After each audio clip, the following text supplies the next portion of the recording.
গীতা এলএলবিতে নতুন চমক। গীতা স্বস্তিকের বিবাহ বিচ্ছেদ। আলাদা হয়ে যাচ্ছে গীতা স্বস্তিক। বর্তমানে জলসার অন্যতম জনপ্রিয় ধারাবাহিক গীতা এলএলবি ধারাবাহিকে প্রত্যেকটা মুহূর্তে নতুন নতুন চমক থাকে।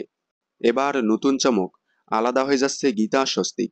সম্প্রতি গীতা এলএলবির একটি নতুন প্রোমো অন এয়ার হয়েছে, যে প্রোমোতে দেখা যাচ্ছে গীতা অগ্নিজিৎ মুখার্জিকে কাঠগড়ায় তোলার জন্য স্বস্তিক বলতেছে ড্যাডিকে কাঠগড়ায় তুলবে না, উনি তোমার শ্বশুরমশাই হন। তখন গীতা বলে আগে আইন, তারপর সম্পর্ক। ঠিক তখনই গিনি এসে বলে ওর কাছে আইনটাই সব। তারপর গীতা বলে আমি আপনাকে ভালোবাসি, আপনি আমার স্বামী, কিন্তু অপরাধীদের শাস্তি দেওয়াই আইনের কাজ। এই নতুন প্রোমোর ট্যাগলাইন হলো, তবে কি এবার ভাঙন ধরবে গীতা স্বস্তিকের সম্পর্কে? আপোষহীন গীতা। দেখুন গীতা এলএলবি সোম থেকে রবি ঠিক সন্ধ্যে 6:30টায় স্টার জলসার পর্দায়।